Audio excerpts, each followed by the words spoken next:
Good afternoon, ladies and gentlemen. Nice to be with you again.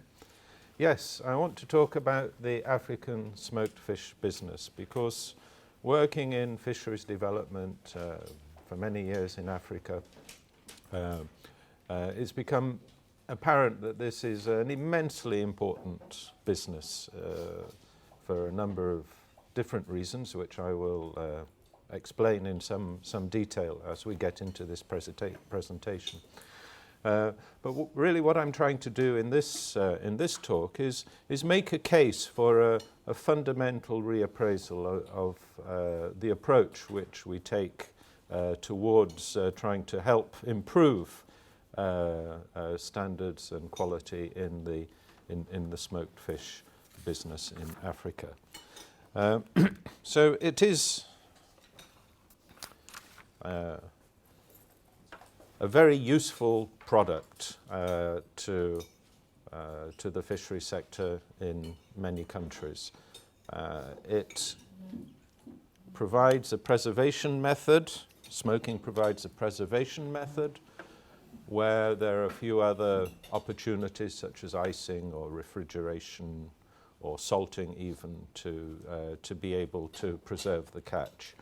And it therefore enables a full utilization of the landed fish.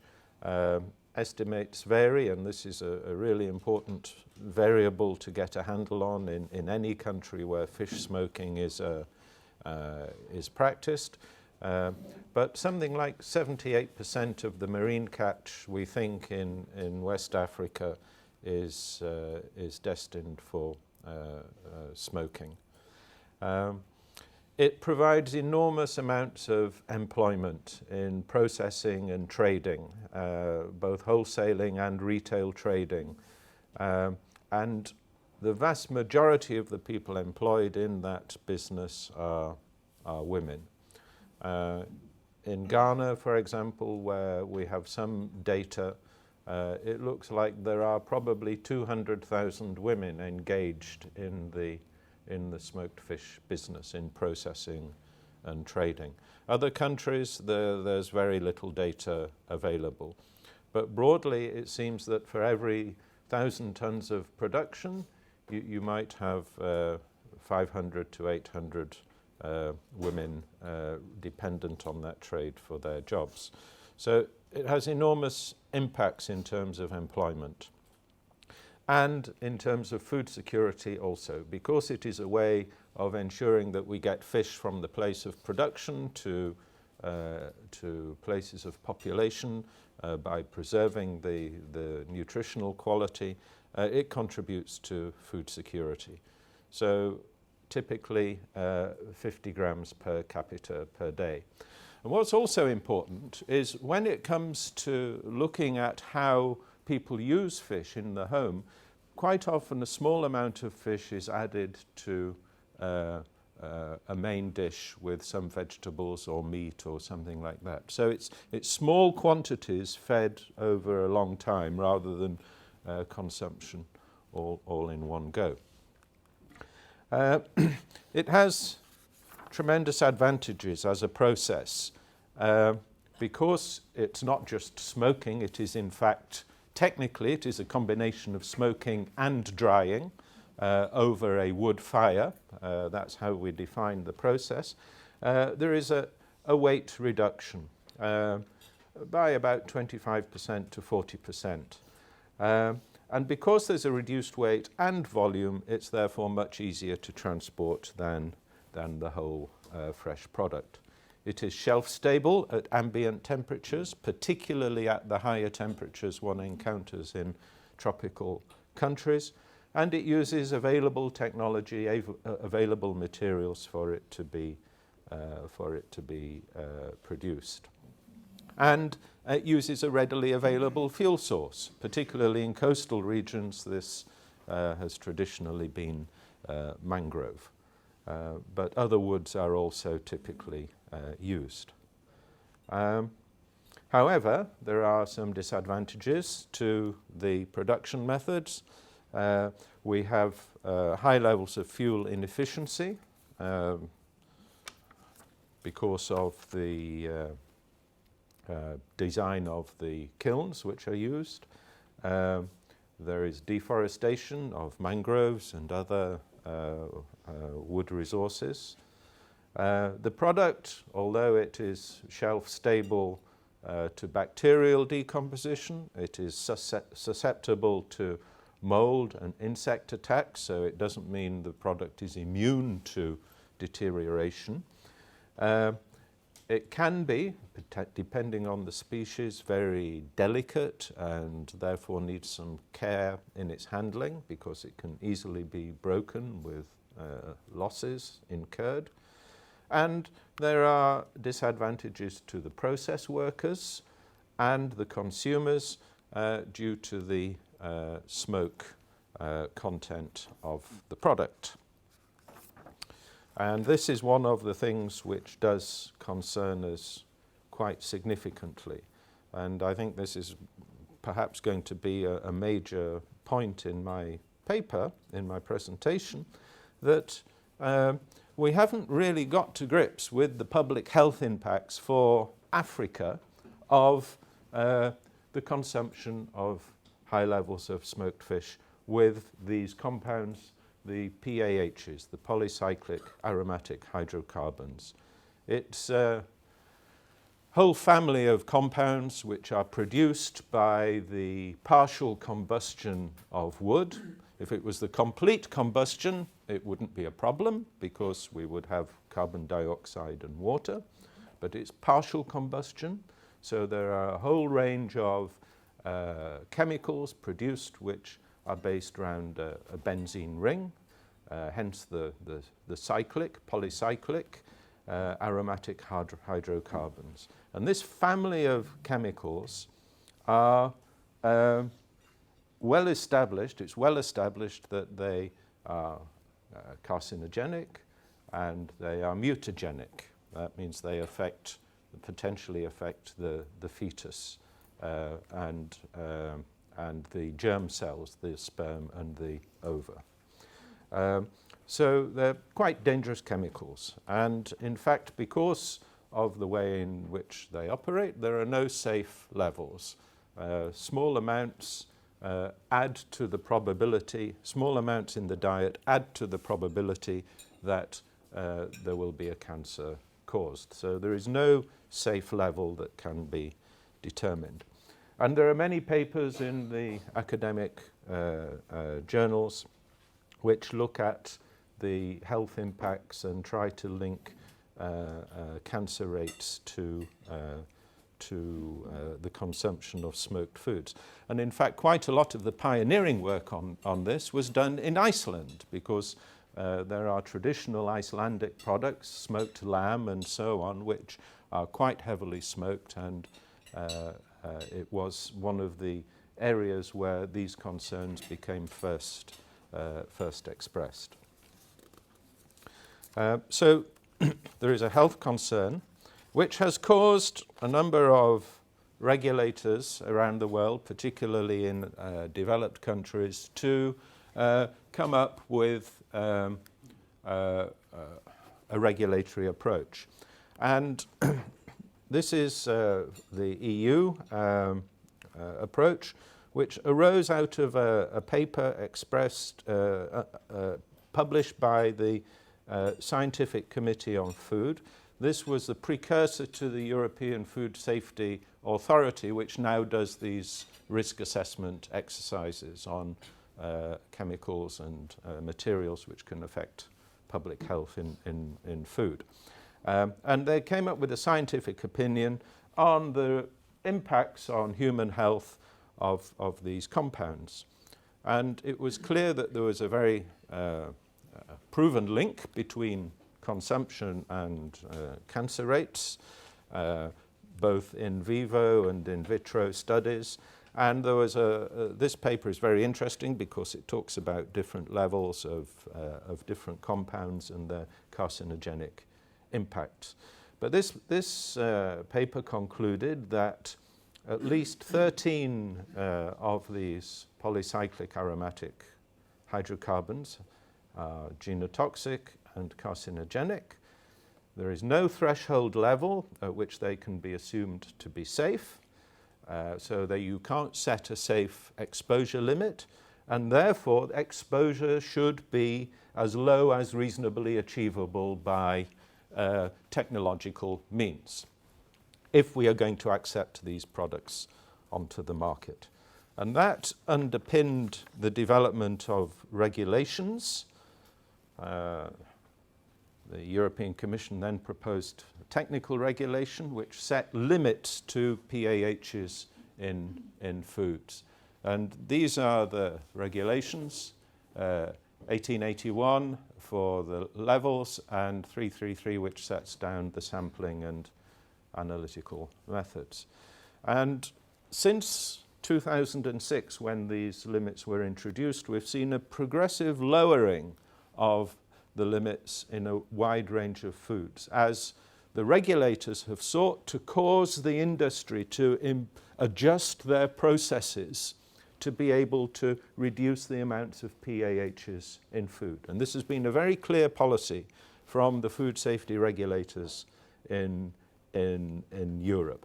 So we can see that the latest change, if we just take benzpyrene, it was 5, this is in parts per billion, it was 5 parts per billion until the end of last year, when the limit was reduced quite significantly down to 2. The limits are expressed in two ways. We can see there's benzpyrene, which is the primary marker which is used, but then they also use a basket of other PAHs in totality. And the requirement is that the actual levels must be within both of those limits. So you can see that there is a strong concern, a public health concern, which is reflected in the in developed countries regarding public health aspects of PAHs in these smoked fish products. Now, so then we have to ask the question, what is the level of these compounds in African smoked fish? And there's been quite a few pieces of ad hoc research, but one of the best coherent sources of data we can find is because these products are sometimes imported into the EU and they're checked at EU border inspections with samples taken and analysed in accredited laboratories according to this standard methodology, we have the opportunity to see what some of the levels are. And we can see that these are rejections from listed in the EU's rapid alert system for some samples of African smoked fish.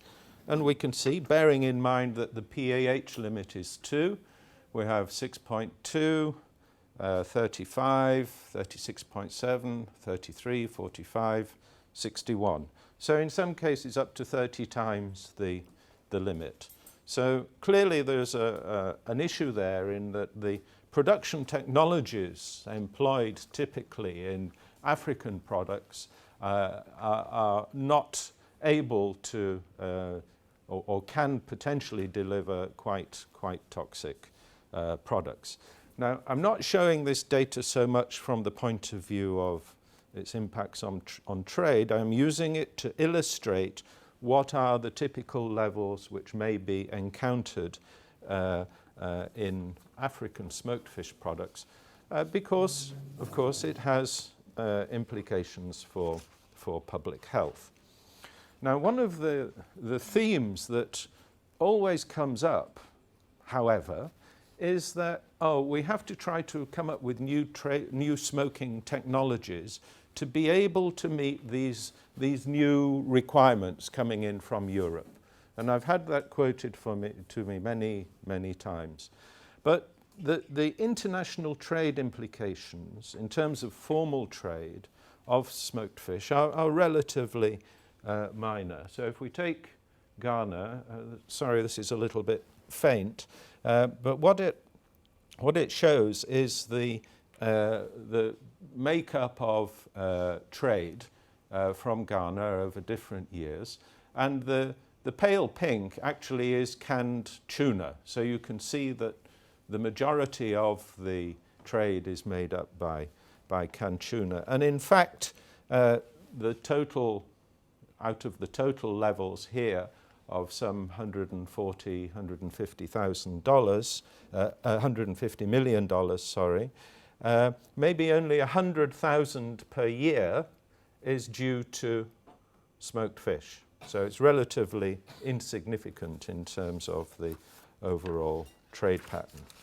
And this has to, of course, take into account also the control system. We have to think about costs of control.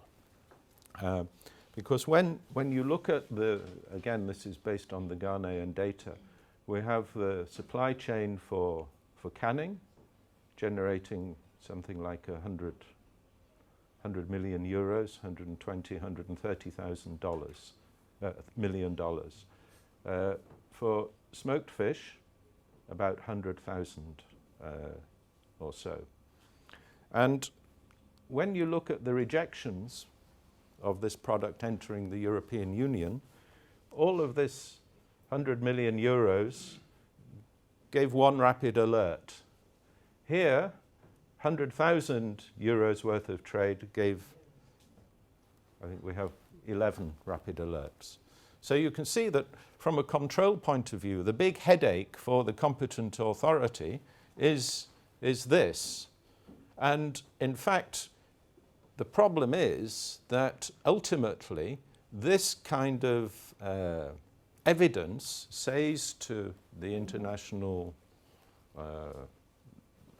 inspectors in the European Commission, in the Food and Veterinary Office of DG Sante, as it's now called, it tells them, well, there's a problem here with the control system. Not just a problem with the smoked fish, but the competent authority is not able to stop the export of non-compliant products. So, speaking as an EU inspector, that tells me that that competent authority is not really in control of its sector. And therefore, I'm not only worried about this, I'm also worried particularly about this, because if they're not in control here, can I be sure that they're in control here? So effectively, the competent authority's credibility is undermined by this kind of experience. So because the trade impacts are so limited and such an important trade route is threatened, certainly my advice to the competent authority in this situation has been just stop exporting the stuff to the EU, because it's causing you too many problems. And it's an effective control method. It avoids the rejections, and it means that you're focusing your control resources on the things which are important. And that could be an effective control strategy.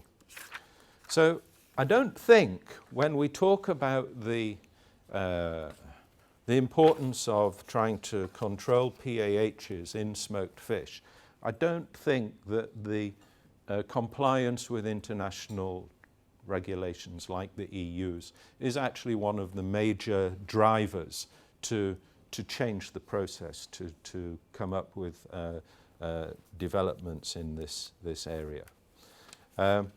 More importantly, I think, looking to the future, another aspect of the international trade in smoked fish is the regional trade within West Africa, because we see that these products, they may be smoked on the coast all the way around from Senegal to Angola. Fish smoking takes place on that coastline, but those products are not just consumed on the coastline, they're moved hundreds, if not thousands of kilometers inland for consumption. And there is a very active and high volume regional trade, cross-border trade in smoked fish. And it's seasonal and it flows in different directions. And this, again, as we saw on Monday, adds a lot of value and provides a lot of employment. And this is a very important trade. It's not a minor percentage of the trade as we see to international markets. It's a very significant part of the business. Now, what characterizes this at the moment is that it is unregulated, essentially unregulated. There are no border controls, there are no standards, there's nobody checking what the PAH content is. But that situation may not last forever, because a lot of countries are working towards strengthening their national sanitary and phytosanitary control systems. So they're actively building up food safety capacities. And this is being promoted by the African Union, which has a program emerging to establish an Africa Union food safety authority to provide leadership and guidance and model approaches to food safety, and by the regional economic commissions such as South Africa Development Community and ECOWAS in West Africa. And they're all moving towards establishing institutional infrastructure to be able to apply sanitary and phytosanitary measures in their international trade. And that means sooner or later, these countries within West Africa and within other regions are going to start putting certain standards and requirements on their international trade. And this will have a major impact, of course, on the smoked fish business. I'm not saying that necessarily they will come in with limits which are the same as the EU's, but ultimately I think as a public health measure that they will be introduced. So that is a clear trend. But of course, we mustn't forget either the national consumers, the domestic consumers. It's not just about consumers in other countries. Of course, every country in West Africa, those people who eat food have a right to believe that it is safe for consumption. And so there is a need also, just from the point of public health measures, to try to establish an approach towards managing this risk. And there is a standardized approach by which, from a scientific point of view, we try to determine how one might assess the risks to public health of different food safety hazards. And this is the job of the risk assessment body. Until now, South Africa has a risk assessment body, but none of the other countries, sub-Saharan countries in Africa, have developed a formal approach to risk assessment. But one of the things that is very much needed to be done in this area is to try and work out what is actually the exposure of African people to PAHs, because we don't know that at the moment. And it's an absolutely critical piece of data that one needs to be able to come up with any kind of policy towards how the issue might be addressed. But just doing a crude back-of-the-envelope calculation, if we estimate that 78% of the marine catch is smoked, let's say 2/3 of all fish consumed is smoked, estimated consumption would be about 20 kilos of smoked fish per capita in terms of raw weight. If we take an average level of benzpyrene of 36 parts per billion, that was the average of that data in the EU Rapid Alert slide, we can calculate the average annual exposure of people, which, if you work it out on a body weight basis, on a body weight basis comes to about 28 nanograms per kilogram of body weight per day. That's your, we could say, is an estimate of the exposure of African consumers to PAHs. And that compares to the EU level of about 3 to 4, based on the risk assessment done by the European Union.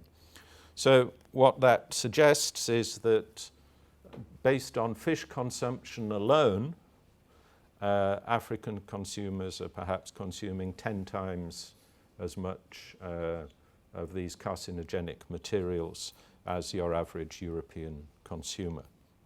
But that's fish only. Don't forget that African consumers are also consuming smoked meats, bushmeat and things like this, also extensively.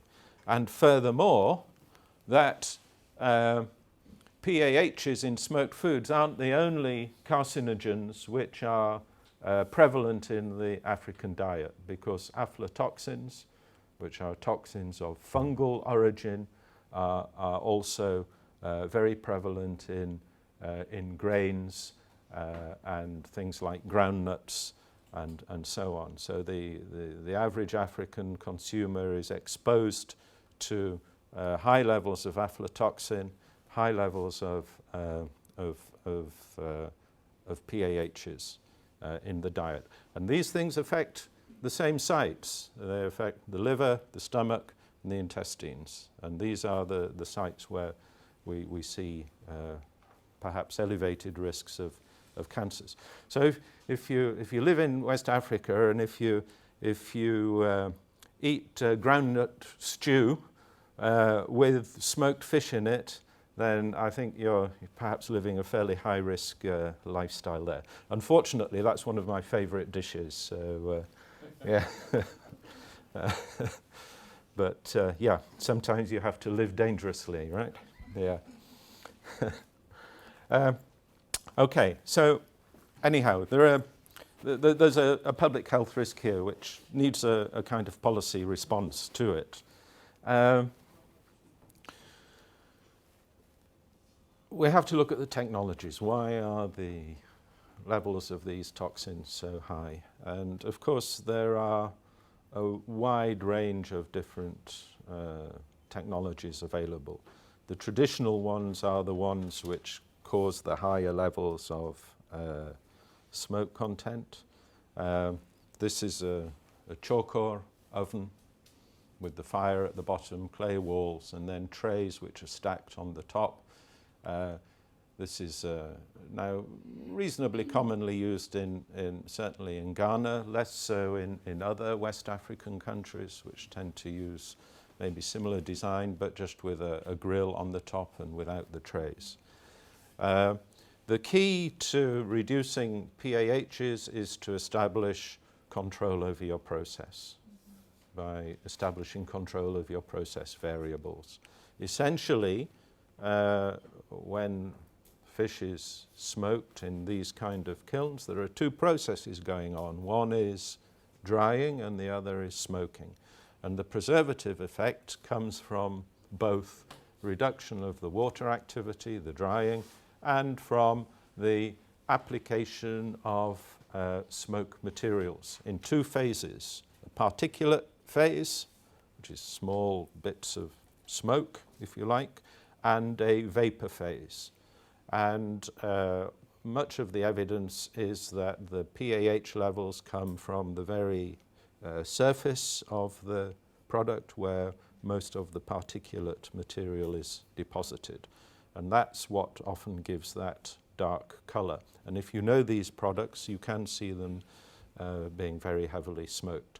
So the solution to this is adjust the process variables to achieve similar levels of drying, so you get essentially very much the same kind of shelf life characteristics and lightness and so on, but with lower levels of smoking. So by establishing separate control over these process variables, you can start to adjust the process and make the product much safer. So there's various options here. Most recently, the FAO is promoting this FTT smoker, which is It has a separate smoke generator, as you can see here. It has an oven which can use different fuels, including carbon, charcoal, or even oil, which is recovered from fish smoking, which produce a lower smoke drying. So it has that flexibility to control process conditions. There are other variations on the theme of brick-built smokers. There's a modification of the choko, which has a chimney on the top, which reduces it allows you to reduce the smoking time and the smoking rate and save on fuel and so on. They all have their advantages and disadvantages, and I believe also that Matisse is also working on alternative designs. And they all have their characteristics, and nobody can say one is good or one is better than the other. They all have situations in which they would be preferred by business operators. And in fact, the person who should decide what is the technology, what is the design to be used, should be the fishery business operator herself, the fish smoker herself, because it's her business, and she will know better than anyone, better than a consultant or a civil servant or a technologist, what are the appropriate technologies to apply for that business. So there may be other options as well, which could be investigated, which we haven't seen coming through yet, but use of solar energy, either solar heating or solar electric, could also offer some potential as the cost of solar panels falls. And so there are interesting options there from a technical point of view. But I don't think coming up with the technical solution is the real way to solve the problem. We can come up with technical solutions relatively easily. That's a question of engineering, design, airflow, smoke densities, these kind of issues. We can solve those problems in laboratories and pilot scale fairly easily. What the real difficulty is getting adoption and investment in these approaches. So, and this is where we really need to see a policy response from the governments of the countries concerned. And this is a big gap, I think. And until now, I've not really spoken to anyone in any fisheries department or food safety authority in any of the countries where smoked fish is consumed that are trying to address this issue from a policy point of view. And there is a need to put in place a policy framework towards introducing new smoking technologies which exhibit these features of better fuel efficiency to address the issue of depletion of mangrove resources, to look at eternal alternative fuels for the same reason, and to have designs which will improve the working conditions for the operators, which will allow improved hygienic operations in terms of the way the product is handled, and which will allow the process controls to be put in place which deliver product with lower levels of PAHs. And also to look at some of the ways in ensuring that the inputs to this trade are sustained, because as I mentioned at the beginning, it is enormously important from a food security point of view, from the point of view of employment, that this trade is operated on a sustainable basis. And that means having sufficient fish and sufficient fuel available for the business operators.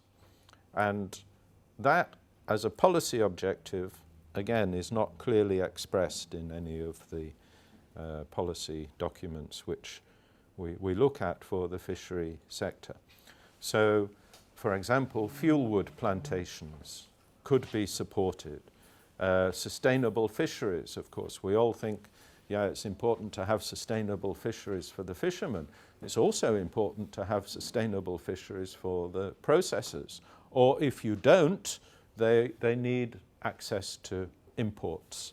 And we're seeing a lot of West African countries now are importing increasing quantities of small pelagic fish specifically for smoking and distribution. And that's fine, unless you happen to be Nigerian and the Nigerian government then starts putting import restrictions on those products as a measure to favour their own fishery sector. It acts to the disadvantage of the processors. I'm not saying that's wrong, but it's a policy decision which needs to have its implications properly assessed and set out, and we don't see that. So how to implement these policies? So this is the slide from the other day. We need to put some kind of measures in place, some instruments to get fish processors to move from one traditional technology to another advanced technology. How do we do that? And this is the challenge, I think, which, I as a consultant, when I go to countries and I'm asked to advise on value added and processing, this is the problem which I scratch my head over, because it is an enormous challenge. But this is what we have to do. We have to somehow get those operators to ditch their old technologies and invest in new technologies. And there are different ways we have of doing this. We can use legislation and enforcement. This is the slide from the other day, as I mentioned. Or we can create incentives, training, infrastructure. There's various things we can perhaps do to incentivize that investment. So examples might be, what do we need to do? What do we need to do to bring this about? Examples of an approach could be, we need to understand the problem better, invest in risk assessment studies, so we know what is the dimension of the public health problem which we're trying to address here. We could give advice to consumers to say, hey, be aware that these products are carcinogenic. Don't eat more than this amount per week. Try to restrict fish consumption, smoked fish consumption to this much. Try not to eat products which are too heavily smoked. If it has the skin on, take the skin off and throw it away before you cook it. There might be certain bits of consumer advice which could be given to improve the public health status of these products. Should we consider setting limits to PAHs in smoked fish? It's a question which is a valid question for African food safety managers to think about as a way of protecting consumers. Of course, it has implications, because if you set a limit and fish exceeds that limit, of course, then there is an offence committed and the processor or the distributor would have to be punished in some way. You could also have regulations to limit the technologies. You could say, okay, you can use your traditional kilns and continue to do so, but you can only sell that product directly to the consumer in your own village. You can't distribute it outside your area. So you could perhaps create a regulatory spatial limit. But also, if you're going to put in regulatory requirements, you should also maybe think about creating investment incentives to be able to say to the processors, okay, you can't use this technology anymore, but if you move to one of the advanced processes, we're going to cover the cost or part of the cost of that investment for you. So these are possibilities, these are options that you would have as a policymaker in this situation. Now the difficulty, again, these are not rocket science, these are fairly straightforward steps. The difficulty, however, that we always experience in trying to put these kind of policies into practice is that they cut across different ministerial boundaries, different institutional boundaries. And getting your fisheries ministry and your environmental ministry and your food safety authorities and your trade all to come together to agree on a coherent approach is a major governance challenge. It needs a level of organization and coherence in your system of governance to be able to bring about these policies and put them into place in an effective way. And that's, to my mind, where the real challenge comes in bringing about these much needed changes in this region. So just to diverge a little bit into that institutional aspect, because I think it is a key issue here, but it comes up many times in fisheries development issues, this interlinkage of different ministries or different areas of policy to bring them all together within a coherent policy. We talk about policy coherence. It means that your trade policy, your food safety policy, your fisheries policy, your forestry policy are all lined up to achieve a certain defined objective. Because if these are out of sync or somehow conflict with each other, you will not reach that policy objective. So I'd just like to look at this in a bit more detail in the context of these EU fish hygiene controls and think about how this issue of food safety of fishery products has evolved in African countries over the years. So we have, well, more than 20 years now, actually. 1991, Council Directive 91493 was the first EU fish hygiene directive. So that's 23 years now, or 21 years since it was implemented. So that was the beginning of the process, 91493. And over the years we've had a series of different measures, different implementation requirements. In 2000 we had the white paper, which I mentioned yesterday, the new framework regulation 178/2002 for food safety. 2004 we had the food hygiene package and various measures since then. So a long series of legislative development which have imposed upon third countries requirements to develop systems which are, according to EU law, at least equivalent to those set out in the regulations. Now, because many poorer countries relied on fish trade with the EU, there was an immediate response. Who's here interested in setting up a food safety, EU compliant food safety system for fish? Well, it's really the Fisheries Ministry or the Fisheries Department because they deal with fish. So a lot of these systems responding to these requirements have been developed by fisheries administrations. Not all countries have been able to respond effectively to this. So this is a list of West African countries from Senegal to Nigeria.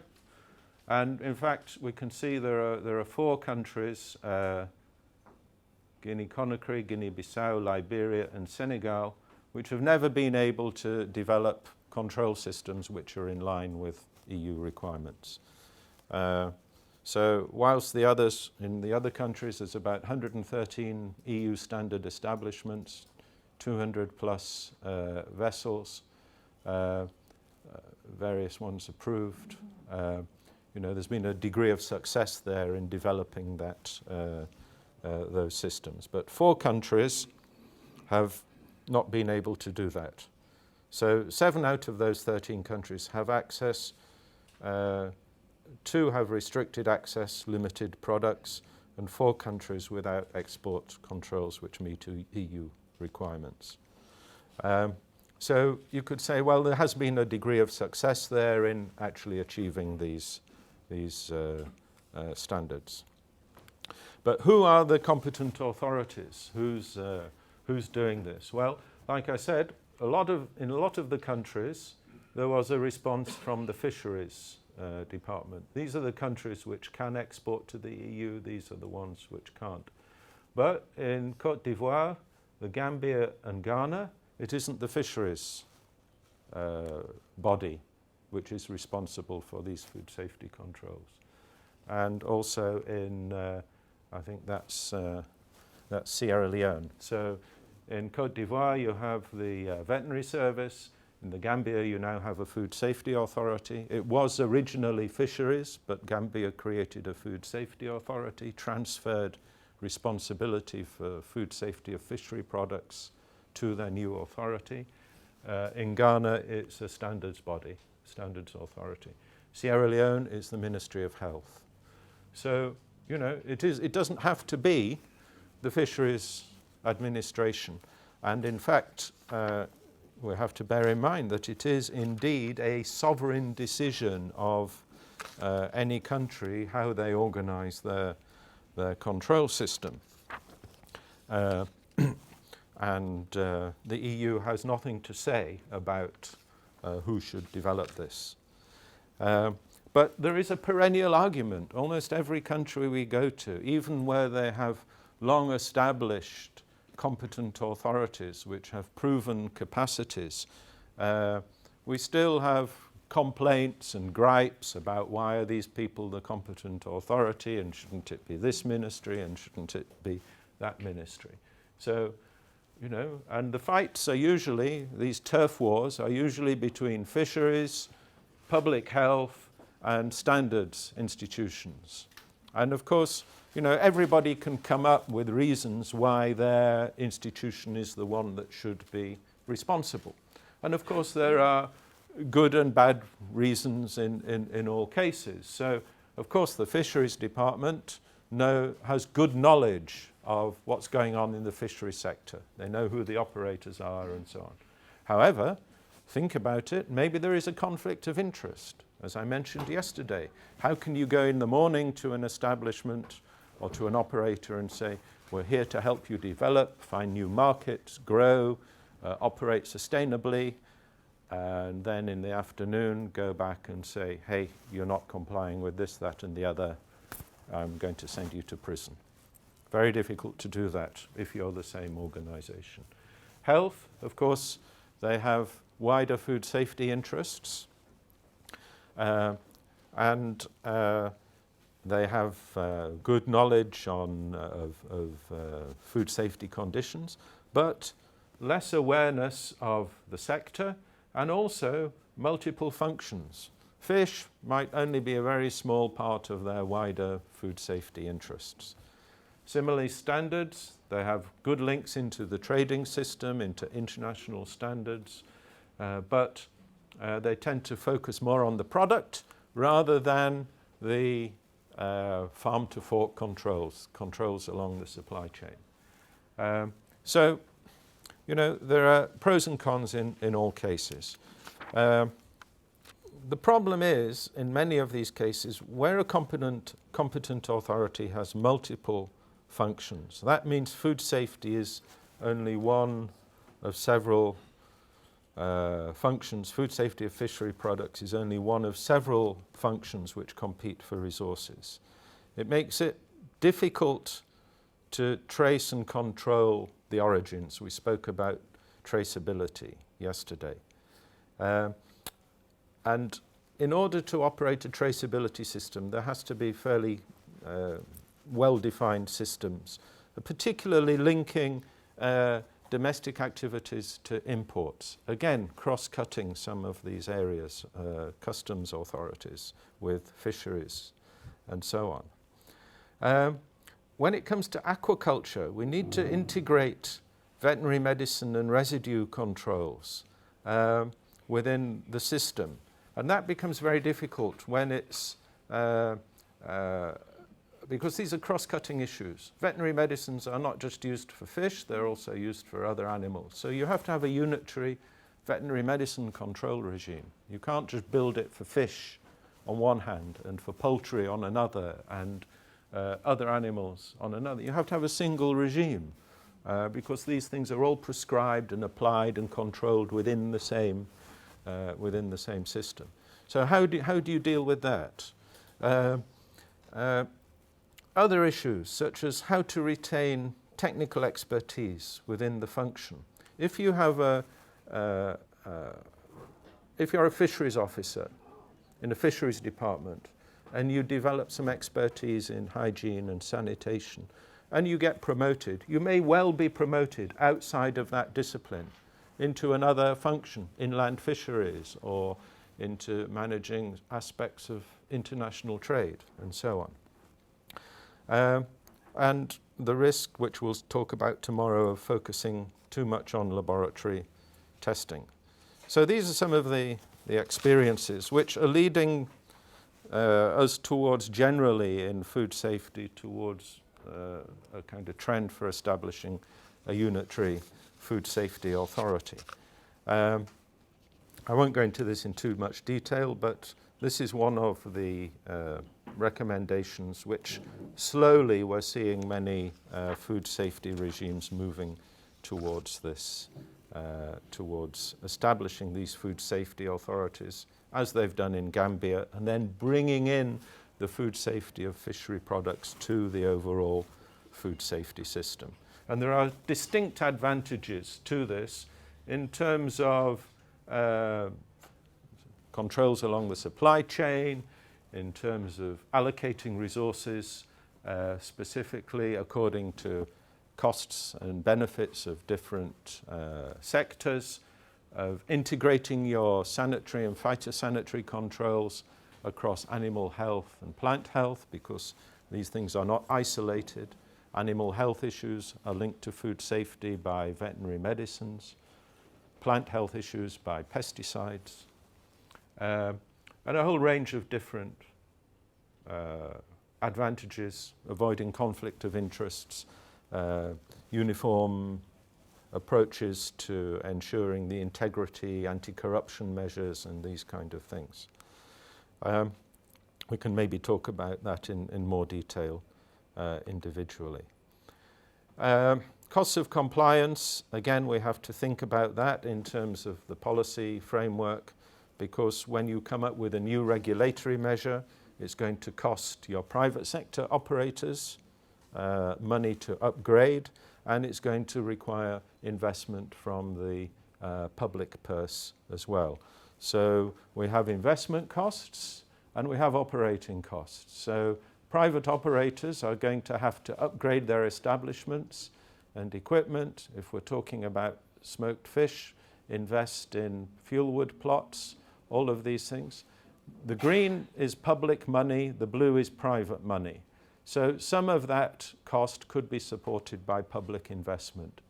Operating costs mean that your daily costs on a day-to-day basis are going to be higher because you have a compliance requirement.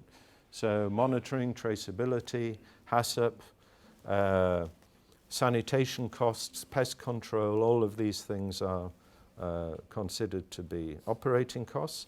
And in terms of our control system, we have to invest in officers, control means, laboratories, and salaries, sampling and testing and laboratory fees and so on, although there may be some cost recovery opportunities. So you have to think about, is it worth putting in place these controls? And this requires this balance of trade and public health benefits. So there's some of the wider food safety issues which surround this problem of what to do with the food safety of smoked fish products. You can't make those decisions outside the context of this evolution of the food safety, the wider food safety system. And this also creates a tension in trying to come up with realistic policy measures for what to do about the fish smoking sector in Africa. But in conclusion, it's very clear that this is an important sector, strategically important for employment reasons and for food security reasons particularly. It is under threat by the use of unsustainable inputs and loss of access to markets. And that loss of access to markets is particularly threatened by the failure, let's call it what it is, by the failure of governments to address this really important food safety aspect associated with this product. There are simple and appropriate technical solutions available which can be applied, but we need to find the policy framework to be able to bring those changes about. And that we need to look at ways of incentivizing these changes by bringing in appropriate policies. There is a role for regulations, for sure, to put in limits or to put in various restrictions, but there is also a role for creating an incentive framework for making the necessary investments. Unfortunately, this issue until now is not addressed in any coherent way by any of the governments in the region. They all profess, yes, we want to help fish processors, but it needs a little bit more of an insightful and analytical approach to addressing these issues in future. Okay, thank you very much. Thank you.